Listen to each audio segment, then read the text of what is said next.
Hello, all. Greetings from Jersey Mike's Arena, where Rutgers fell 79-72 to Washington. I apologize for the delay. Had some Wi-Fi issues here at the rack, and if my connection isn't great, I also apologize. I'm having to use a hotspot, a personal hotspot, which I've never used before, so it is possible that I go in and out. If I do, I apologize. I imagine the crowd today will be a bit smaller, given that the State of the Union is on, and maybe there are people that want to be here and for whatever reason hear the State of the Union on the Rutgers basketball program, which is not great. Not great after Rutgers loses a second straight game to a team that is down significantly in terms of bodies. Washington was down so many bodies that Lathan Sommerville, the former Scarlet Knight, started and played a season-high 26 minutes. He did not play great. He had 8 points on 3 of 5 shooting, 1 rebound in 26 minutes. 1 rebound in 26 minutes, and 5 fouls. He fouled out every time he touched the ball, every time he rebounded, every time he was in the vicinity. When he was announced in the starting lineup, he was booed by I would say, half-empty rack. That might be generous. A lot of people decided to stay in because of the storm and because of the way the team is playing, I imagine. But he was the loudest portions of the day were when Lathan Sommerville did anything really, and when he committed a foul or went to the bench, people cheered, and they cheered very loud when he fouled out. But that was one of the few things Rutgers fans had to cheer all night. They trailed for a majority of the game, 37 minutes and 47 seconds. Rutgers led for a total of 46 seconds in this game. Made it somewhat interesting at the end. A steal from Lino Mark and one makes it so he got 5 points in the span of 2 seconds. Cut the game to a 5-point game with a little under 2 minutes left. But Rutgers just couldn't take advantage of that, couldn't get a stop, couldn't close the gap. And by then, most of the people that were in the stands had already left, and everyone kind of abandoned ship with a minute left. The stragglers did. Otherwise, this is a game that kind of deals a blow to the first round bye for the Big Ten tournament. Rutgers is now down half a game to Maryland, which makes Sunday's game I don't know if I would call it a must win, but presuming Maryland does not beat Nebraska in Lincoln tomorrow, which seems highly unlikely, Rutgers and Maryland will have a combined 4-13 record, along with Northwestern, who stunned Indiana today. So those are 3 teams tied at 4-13 for the 18, 17, 16, 15, 14, for 14th place. Rutgers does hold tiebreakers over both of them, assuming they beat Maryland. They will probably be in the driver's seat for the 14th spot, but there's really less wiggle room now that they lost to Washington. Does it really matter? Beauty's in the eye of the beholders, right? We're just trying to find something to talk about here in late February. Steve Pikiell did not have much to say about playing Lathan Sommerville. Lathan Sommerville had a little bit more to say. I had a one-on-one chat with him after the game. Story on that will be up in the morning. Did seem to relish the booze, which is not to be surprised for a guy who plays with a bit of an edge. I was surprised there was no fireworks. I was convinced there was going to be a fight or a skirmish or some shoving and pushing, but the game was just so out of hand early on that there was never really enough tension. There was some tension early on, but never enough tension late when the game mattered to cause real concern there. But interesting game nonetheless from that perspective. Otherwise, not much. Steve Pikiell, did say he did explain why he plays Dennis Battleau and Chris Newell late in the game with 5 minutes left. Understandable. He gave a good explanation. I did ask the question, not because I thought it was outrageous, but because people were asking me about it, and I personally was curious, less so about Newell, more so about Battleau. It seems like he plays 5 minutes every game at random intervals, sometimes in the beginning, most of the time at the end, almost as a sort of white flag where the game is out of hand. So you throw him out there in hopes of doing something. And Steve Pikiell essentially admitted as much, that when you're down that much, you try to change things up, and they try to do that with Dennis Battleau. And it almost worked, not because of Dennis Battleau, not in spite of him. He was just on the floor, and they almost came back late. But they did. Let's go through some comments here. Linda Conroy says best part of the night was getting out of the parking lot quickly. Yes, I'm assuming you were one of the crowd that left early. Even if you weren't, it just wasn't that crowded. Again, this was the emptiest crowd I can remember for Big Ten play this year for Rutgers. And even if it wasn't as far as the capacity of people in there, the noise, it was very, very, very silent, very library-esque. Again, outside of when they booed Lathan Sommerville or the 3 or 4 occasions where the team on the court gave them a reason to get excited. It just really felt, obviously the classic when the referees make a decision where fans don't agree with. Other than that, just really not much juice in the building. And Rutgers fans have done a good job being much better than the team's record as far as support and showing up and trying to replicate the crowds of the heyday. But today, I don't know if it was giving up per se. It's probably a bit harsh, but it just feels like the resistance of the snow. And I know the streets had cleaned up pretty much, and if people really wanted to come, they probably could have made it away. It was a 6:30 game against a bad team. The snow was annoying. You probably spent all day yesterday shoveling. I could see why people didn't show up. Dr. Josh Fink says, any news on the high school recruiting trail? They have one commit. I don't expect them to add much more. I think they're going to have to go hard on the portal, right? They're not going to flip this roster around with high school recruiting. They tried that this year with 7 new freshmen, and outside of a couple that you can maybe see some promise, you want to stay to develop them. I think that strategy only works if you're an elite program, Kansas, Duke, BYU apparently, that can get one of these top 10, top 15 recruits, Dylan Harper and Ace Bailey, if you will, to make an immediate impact today. Not next year, not 4 years from now, today, because that's what college basketball is in 2026. Dr. Josh Fink says it looks like Rutgers needs to beat Maryland and Penn State to avoid day one. I think so. I think so, because if Maryland beats Rutgers, they will have a win in hand. Rutgers is not going to beat Michigan State, obviously, and Maryland will have no more winnable games. So not necessarily. In theory, you could tie with Maryland in wins and have a tiebreaker if other teams match it, like Northwestern, or even if you tie with Maryland, you'll be 1-1 heads up, but it's possible you have better in the tiebreakers. We're not quite at the point where we can start doing those tiebreaker scenarios. I think that's really after Sunday's game is when there's only 2 games left, and you could feel pretty good about narrowing down the scenarios. But I think clearly beating Maryland on Sunday would be a big step forward in certainly getting past Maryland and punching that bye in the Big Ten tournament. Hang the banner. Mark Greenberg says, who are you trying to retain on this team? I know you hate hearing it, but if we lose the rest of the games, can a donor step up and buy out Pike's contract? A donor, you spelled it the way you spell it for kebabs. I don't think there are kebabs or a Turkish billionaire coming in to buy out Steve Peichel. So no. I do think today was a little strange as far as the apathy. And if the Penn State game is similar, or even if the other direction, there's a lot of boos. But no, I just don't see it. If the money's not there now, I don't see the money appearing.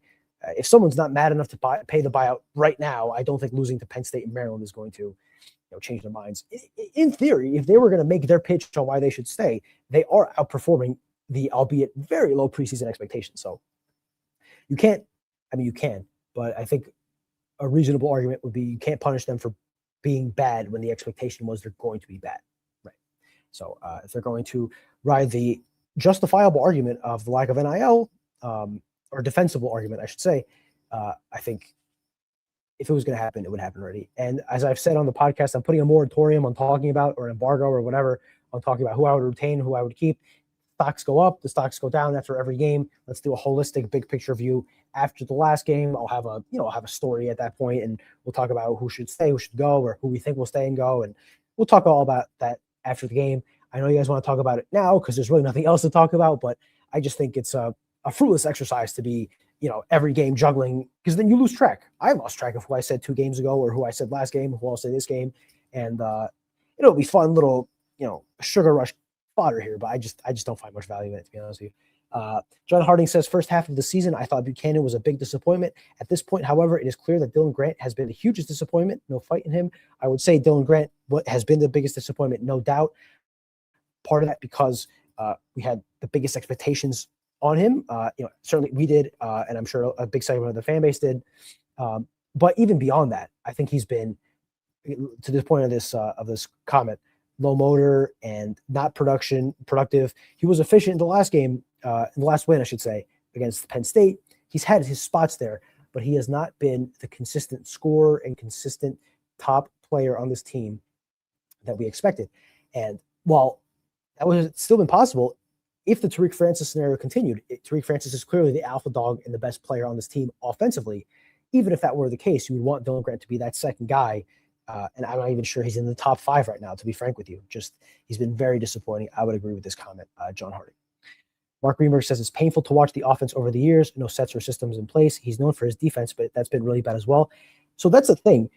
As bad as the offense has been, as unimaginative, as stale as it continues to be, as one-on-one heavy, and lack of ball movement, lack of passing, like this, the stats are all there. It's more of the same. The defense is really the big problem here. They are horrific defensively. Rutgers nationally is 176th in defensive efficiency and 149th in offensive efficiency. In the Big Ten, they are 16th defensively and 14th offensively. This is on pace to be, if you believe it or not, this is on pace to be the second most efficient offense of the Steve Pikiell era. 110.8 points per 100 possessions. The best one obviously was last year at 115.7. Take for that for what you will, but there's a stone cold fact. As far as points per 100 possessions, 110.8 is the highest under Steve Pikiell. The caveat is that this is going to be the third year in a row that college basketball Division I is going to set a new record for an average efficiency margin on offense. So Rutgers is getting better offensively. So is everyone else. But that is quite shocking. And as I said, as I wrote earlier this year, it's becoming more and more true. This is on pace to shatter the record for the worst or least efficient defense of the Steve Pikiell era. They are giving up 109.7 points per 100 possession, or to simplify, 1.097 points per possession. That is 5.5 more points per 100 possessions than last year, which was then the worst defense under Steve Pikiell. Prior to last season, Steve Pikiell never had a defense at Rutgers that would allow more than 99.3 points per 100 possessions. He never had a defense at Rutgers prior to last year that conceded more or one or more points per possession. And that is 2 years in a row, and they're getting progressively worse. So that in and of itself is an issue. They're not particularly good on either area. One feeds off the other. But as we know, Steve Pikiell is a defensive coach. He has shown to be an elite defensive coach. And this year, that is probably the bigger disappointment, that they are severely underperforming in that area. Because if they were a top 50 defense, if they were what we expected them to be preseason, they wouldn't be good, but they would probably have 2 or 3 more wins. So that's the issue. J-Max says, well, a few things are clear. Lowest attendance. I think they're going to call this a sellout. Let me check just to make sure. Attendance has not been listed yet. So we don't know for sure what they're going to list it as. Let me see if it's listed on the ESPN site. They usually have an attendance listed here, so something's telling me there might be some question. ESPN has the attendance as 8,000, so this is going to be another sellout according to the books. Yes, lowest attendance, I would agree. J-Max says, we'll saw a few. I'm not sure what that means. Digger, his feelings know about the coaching staff. KC49 says, how come we can't see the post games anymore on YouTube? The post games are on YouTube. If you mean the post game lives, they should be on YouTube. If you mean the post game press conferences, I've been up and down on those. I'm going to upload Pikiell's after doing this. It takes a while now with our YouTube now that's monetized for the videos to get checked so we can upload it. So that's been an adjustment on my end, and I have not been very good at it, so I apologize. But the lives are there. If you go to the YouTube page and go to the live section, every live is on there, or it should be, because if it's not, that's bad for us. Let me check the page really quick. Yes, all the lives are there, including this one. So let's see. JMX says Pikiell has visibly lost it a few times. Mercifully for him and all of us, the season will be over soon. I would agree. I would agree with everyone that the offseason cannot get here soon enough. I think that his visible frustration has been clear this season. I think over the last couple of years, he's been more demonstrative. And it's understandable that the frustration is getting to him. I imagine he's coaching the same defensive principles, and he has not adjusted much on that end, and is just not getting through to a young team with a lot of new pieces. Digger says his postgame with, I haven't listened to it. I can't comment. The gaping hole at center has been an issue once again, no doubt. Steve Pikiell didn't, particularly elaborate on this question. I asked him, he only got 6 points out of his two centers, Bryce Storch and Emmanuel Bole, who played a combined 28 minutes. He countered that Darren Buchanan played a lot of the five, scored 17 points. Fair enough. Still, you're not getting enough production out of your traditional centers. Not today, not in many games this season. You can't throw the ball inside. You can't post up. There's just no offensive dimension inside the paint, which is why they get outscored every game in the paint. And it limits you because if you don't have to defend inside, you could stretch out to the perimeter and dare them to take mid-range jumpers. And as we've learned, this team is all too happy to take mid-range jumpers. So it's a perfect storm. And I did ask Steve Peckel as well, a lot of non-rim twos today. Is that coached? Are these players coached to take that shot? And he did not bite on the question, did not want to answer it. Fair enough. I gave it my best shot. Anyway, I'm in 16 minutes. Speaking of babble digger, I'm babbling for 16 minutes. Does anybody else have any more comments? I would agree that this Maryland game will be certainly the most important one remaining this year. Will be the most interesting as of late, I should say, and I guess gives them a chance to kind of get back on track after losing. I think now very clearly the Big Ten. Max Scheiner of the RU Screw podcast has been all over this. The Big Ten tiers are established where Rutgers is in the clear bottom five. It's Penn State, Oregon, Rutgers, Northwestern, Maryland. That is the bottom five. Then the next tier is Washington, Minnesota. USC is somewhat in there. Depends on if they win their next game or not. But Washington, Minnesota are together. And then you have the mishmash middle of USC, Indiana, Ohio State, Iowa, UCLA. And then I would say probably a tier of Wisconsin, Nebraska, Michigan State, Purdue, and then Illinois and Michigan are on their own tier. So those teams can certainly make a run in March. I think Michigan has a chance this year of ending the Big Ten's title drought, but I will believe that when I see it, obviously. I thought the Lathan stuff was funny. I know some people were a little sick, thought I was over the top how often I was tweeting about it, but and let's just since we're speaking about the shot chart, let's do the traditional post here on the live of the shot chart. Not as egregious as other shot charts this year. Oops, let me get that up, but egregious nonetheless. Here is the shot chart. A lot of non-rim twos, a lot of shots just inside the perimeter. In fairness, Washington also took a lot of non-rim twos, and that's probably why these two teams are near the bottom of the Big Ten, both of them. All right, well, I got nothing else. Thank you all for tuning in. Thank you all for liking and subscribing. Thank you all for staying at the Heldridge Hotel, the best hotel in downtown New Brunswick, and bar none, the best sponsor of any Rutgers content in the universe. And yeah, we will see you guys on Sunday. I will be in College Park for that. Looking forward to that trip. Was a bit bummed I couldn't make it to Penn State, but we'll be happy to make the trip down to College Park. Early morning too, noon game. So I don't know how any of you guys going down to College Park. Let me know in the comments section here before I finish up, or in the comments section afterwards if you're watching after our live. Otherwise, again, thanks guys. We'll talk to you later. Stay safe from the snow, stay warm, be well, and check nj.com tomorrow morning for my brief interview, one-on-one interview with Lathan Sommerville. Thanks, guys. Bye.